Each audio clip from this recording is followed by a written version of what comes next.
Hello everybody, this is Shaf Rasul. If this is the first time you've ever seen one of my videos, let me tell you a little bit about myself. I'm a serial entrepreneur. I've been involved in technology and property businesses.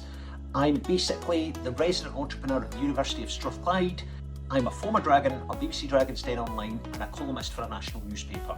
Now basically, I thought I would do some impromptu Ask Shafs because everybody's sitting at home and I thought, do you know what, I'm going to do some Ask Shafs. The videos are not up to my usual standards, in the sense that there's no animation in them, it's just me face to camera using my iPhone, so they're not going to be the best quality. But the one advantage you do have is you can ask me questions, anything you want to know, stick it in the comments below and I'll try and answer them for you. Now, one of the questions I get asked regularly is, Shaf, how did you get involved in property?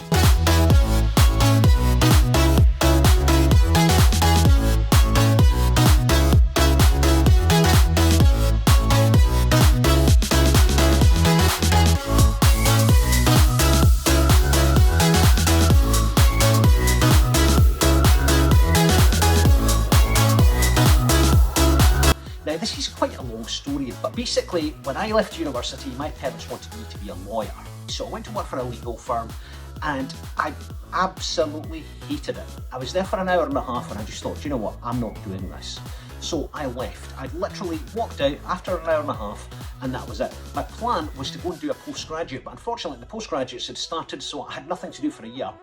So anyway, I'm sitting on the train, I had a chance conversation with somebody who was involved in IT, and I thought this is a good business, so I set up an IT business. Within a year, I was a millionaire. Within 10 years, I was a multi-millionaire. And in my late sort of 20s, I decided that I was going to retire. Anyway, I had quite a lot of cash and I didn't know what to do with it, so I decided to ask one of my friends. And I said to him, mate, I've got a bit of cash, what do I do with it? How do I invest it?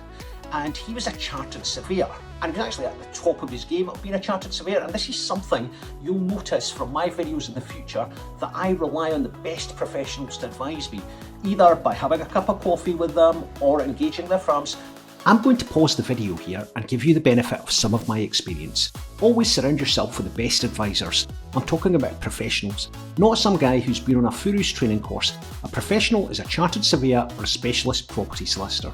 Someone who's gained their qualifications from a university rather than a deal finding crash course which is run over the course of 3 days. Always remember, if a chartered surveyor or a solicitor gives you the wrong advice, you can claim on their professional indemnity insurance and have a chance of getting your money back. If a Furu gives you the wrong advice, well tough, you've lost your money with no recourse. If you have no idea what a Furu is, please check out some of my property scams videos. There's a link for them all in the comments. So I sat down with him and I says, mate, what do I do with this money? And he says, Shaf, basically you need to invest it in property. And I says, what do you mean? He says, look, as far as I'm concerned, in Edinburgh, there's only going to be one Princess Street. They can't build another one. I says, yeah, good point. So I had a chat with him. I says, what do you think I should invest in, commercial, residential? Now there's benefits to both, and I tend to these days invest in commercial. If you want me to do a video about the difference between commercial and residential property and what the benefits are, let me know in the comments below and I'll do that at some point in the future as well. So anyway, my friend told me to invest in property and I decided I was going to buy some residential property to start with. Now one Saturday afternoon, I went out to view property. And I went to the first apartment that I wanted to buy, and it was a really nice apartment. I chatted to the lady and I says, excuse me, how much do you want for this property? And she's like, oh, you've got to make an offer to the agents. And I was like, but surely you're selling it, just give me a price. And she's like, oh no, you've got to speak to the agents. And it was really, really difficult. I went out to view about 10 apartments and it was just an absolute nightmare. And I was like, oh my God, I've just wasted my whole Saturday. Then I did the same again on Sunday. So I wasted my whole Sunday. So anyway, I was driving down Leith Walk in Edinburgh and I saw a sign for a house builder and I saw this derelict piece of land with a sales cabin. So I walked in and basically the salesperson was there and I says, excuse me mate, how much are you selling your apartments for? So he showed me a scale model and it had what the apartments were going to look like and it looked quite good. And he says, oh, this one's, I can't remember the figures, but I'll just make them up for them. And he says, this range here is £60,000, this range here is £70,000, this range here is 75. And I was like, yeah, okay, fair enough. So I says, how much money do I pay you now? And he says, you pay me £1,000 deposit for each apartment. And then you pay the balance to take it up to 10% once the contract's concluded. And then once the apartment's complete, you pay the balance. So what's going through my head is, oh my God, I can just build a property portfolio here and now for a few £1,000s. So I went to the missus, I says, listen, can you give me 2 of those, give me 3 of those, give me 4 of those, give me 5 of those? And the guy's just looking at me, he just thought I was an absolute lunatic because I've turned up wearing a pair of ripped jeans, I've got like a scruffy shirt on, and he just thought I was a lunatic. So I wrote him the cheque and he goes, do you mind if I write the reservation form once we cash the cheque? I was like, mate, not a problem.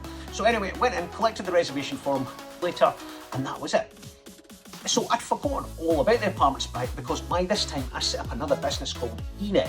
Now eNet was a tech business, it was one of the most successful tech businesses in the UK, and it was just absolutely phenomenal. Just to give you some headline figures, in its first year of trading it turned over about circa £30 million, in its second year of trading it turned over £50 million, in its third year of trading it turned over £60 million, it made net profits of £3 million, so it's a phenomenal business. Anyway, by this time I set up eNet and I'd forgotten all about this property. So anyway, one day I had a phone call and I was like, hello? And the chap's like, oh, hello, Mr. Rasul, you ordered some apartments off us, blah, blah, blah, blah, blah. Do you want to come in and do you want to choose the carpets for these? And do you want to choose the tiles? And I was like, oh, right, okay. So I went down and I chose the tiles for the bathroom and the kitchen and all that sort of stuff. And he goes, do you know these apartments have gone up in value by X amount of money? And I was like, really? And he goes, yeah. So he goes to me, yeah, when we release the first batch, they're always cheaper than the second batch, and then the third batch, and then the fourth batch. And I was like, oh wow, okay. I thought, oh my God, I've made so much money in these. So I walked out of there, and the first thing, because I'm a trader, the first thing that comes to me is to crystallise profits. That is it. I have a trader's mentality. I want to crystallise that profit. So the first thing I did was I phoned a pal of mine's, and I was like, mate, I've got this apartment, it's worth £90,000, I'll let you have it for £85,000, the rental income is going to be X, which will cover the mortgage, you interested? And he's like, yeah, okay. So what I did was I flipped that apartment before I bought it. Before you knew it, I flipped most of the apartments, I had kept a couple. So I went away and I thought that was easy. So when I find something that makes money, I just basically do it again and again. So I did it another couple of times. So then I wanted to move up higher in the food chain. I'm going to pause the video here and explain my logic. If you find a business that makes good money, you need to scale it quickly and maximise the profit. The problem I foresaw with my fledgling property business was buying the first phase of a new build development because it was going to be cheaper than the second phase, which in turn is going to be cheaper than the third phase, was never going to be an infinitely scalable model. The other problem which concerned me was there were no barriers to entry, so other people could do it. If more people entered the market, the demand would go up, which means so would the prices. So I needed to protect the revenue stream of the property company by adding to it, and I did that by diversifying. I ended up having lunch with the sales director of a national house builder. I just literally phoned up, arranged lunch, basically, and I started talking to him, and I was explaining to me how your business model works. And you know, we had quite an open discussion about how the business model works. And what I realised straight away was that they would buy land off me or sites with planning permission. So just to explain that to you in layman's terms, you buy a warehouse and you get planning permission to build 10 apartments there. That is worth £500,000, £50,000 per plot. So I thought, that's what I'm going to do. So I started doing that. I did some stunning deals.